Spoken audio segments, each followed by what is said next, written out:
السلام علیکم۔ آج ہم ایک ایسے نئے طریقے پر بات کرنے والے ہیں جو ویڈیو سے سیکھنے اور ریسرچ کرنے کا انداز ہی بدل دے گا۔ مطلب ایک ایسا طریقہ جو ویڈیو دیکھنے کے پورے تجربے کو ایک نئی شکل دے سکتا ہے۔ تو چلیے دیکھتے ہیں کہ آج ہم کیا کیا جانیں گے۔ سب سے پہلے ہم سمجھیں گے اس مسئلے کو جسے پلے بیک کی قید کہا جا رہا ہے، پھر اس کے حل یعنی سوچ کے ایک آلے پر بات ہوگی۔ اس کے بعد دیکھیں گے کہ یہ لنک سے لائبریری تک کا سفر کیسے طے ہوتا ہے، پھر جانیں گے کہ مواد سے گفتگو کرنا کیسا ہوتا ہے، اور آخر میں یہ دیکھیں گے کہ معلومات کو ایک نئے انداز میں کیسے ڈھالا جا سکتا ہے۔ چلیں تو سب سے پہلے بات کرتے ہیں پلے بیک کی قید کی۔ یہ اصل میں وہ مسئلہ ہے جو ہم سب کو ویڈیوز دیکھتے ہوئے پیش آتا ہے، اکثر ہمیں اس کا احساس بھی نہیں ہوتا۔ کبھی ایسا لگا ہے کہ کوئی بہت اہم لیکچر یا کوئی ڈاکیومنٹری دیکھی اور اس میں موجود ساری قیمتی معلومات بس ویڈیو کی ٹائم لائن میں ہی کہیں پھنس کر رہ گئی ہو؟ بعد میں اسے ڈھونڈنا یا اس کا حوالہ دینا بھائی تقریباً ناممکن سا لگتا ہے۔ تو بس یہی وہ بنیادی سوال ہے جہاں سے آج کی ہماری بات شروع ہو رہی ہے۔ اچھا، اب یہاں دو بالکل مختلف طریقوں کا موازنہ کیا گیا ہے۔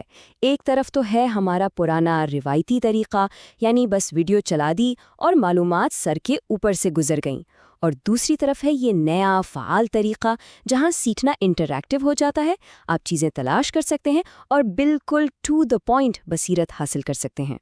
تو سوال یہ ہے کہ اس قید سے نکلا کیسے جائے؟ چلیں اب اگلے حصے میں دیکھتے ہیں کہ یہ سب ہوتا کیسے ہے۔ یہاں ہم ایک ایسے ٹول کے بارے میں بات کریں گے جو ویڈیو کے ساتھ ہمارے تعلق کو ہی جڑ سے بدلنے کی صلاحیت رکھتا ہے۔ ذرا سوچ کر دیکھیں کیسا ہو اگر کسی بھی یوٹیوب ویڈیو سے سوال جواب کیے جا سکیں، بالکل ایسے جیسے کسی ماہر سے بات ہو رہی ہو۔ یہ ٹیکنالوجی اسی خواب کو حقیقت بناتی ہے اور ویڈیو کو صرف دیکھنے کی چیز سے کہیں آگے لے جا کر ایک علمی ساتھی بنا دیتی ہے۔ تو یہ جادو ہوتا کیسے ہے؟ اس کے پیچھے جو اصول ہے اسے کہتے ہیں گراؤنڈڈ اے آئی۔ اب اس کا مطلب بہت سادہ ہے۔ اے آئی صرف اسی مواد کی بنیاد پر جواب دیتا ہے جو اسے دیا جاتا ہے، یعنی اس کیس میں ویڈیو کا ٹرانسکرپٹ۔ اس سے یہ پکا ہو جاتا ہے کہ جوابات ہمیشہ ویڈیو سے ہی ہوں گے، بالکل درست اور متعلقہ۔ اسی وجہ سے یہ ٹیکنالوجی بھروسے کے قابل ہے۔ اچھا، تھیوری تو سمجھ آ گئی، اب دیکھتے ہیں کہ یہ اصل میں کام کیسے کرتا ہے اور یہ کتنا آسان ہے۔ یہ حصہ آپ کو بتائے گا کہ شروعات کرنا کتنا سیدھا سادہ کام ہے۔ شروع کرنا واقعی بہت ہی آسان ہے، صرف 2 قدم ہیں۔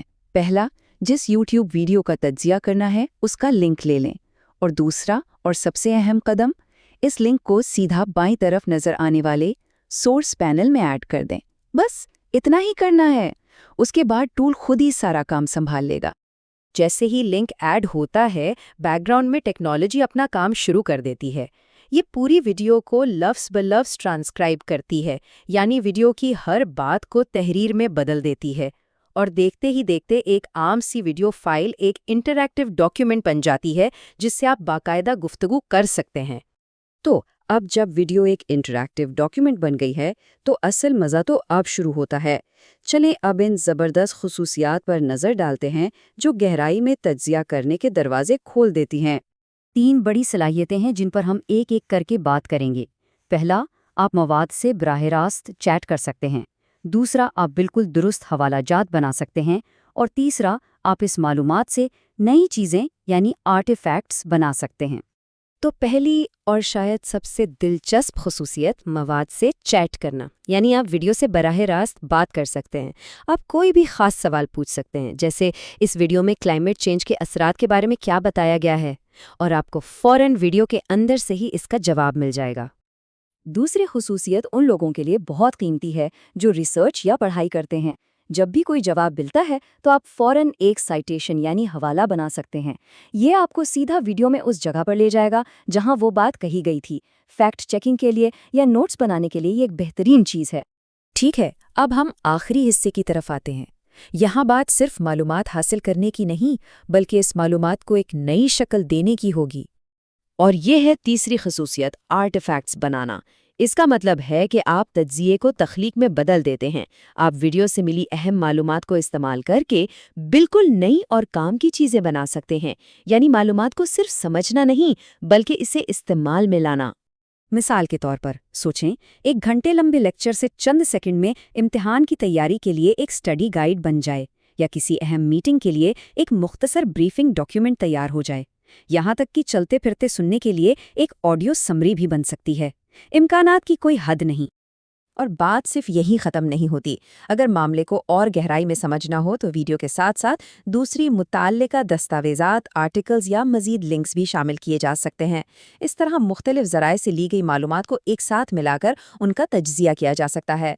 تو اس ساری بات کا نچوڑ کیا ہے؟ بس یہ کہ اس ٹیکنالوجی کی مدد سے ویڈیو دیکھنا اب صرف ایک غیر فعال کام نہیں رہا، بلکہ یہ علم کو کھوجنے کا ایک ایکٹیو، انٹریکٹیو اور بہت ہی ذاتی قسم کا عمل بن چکا ہے۔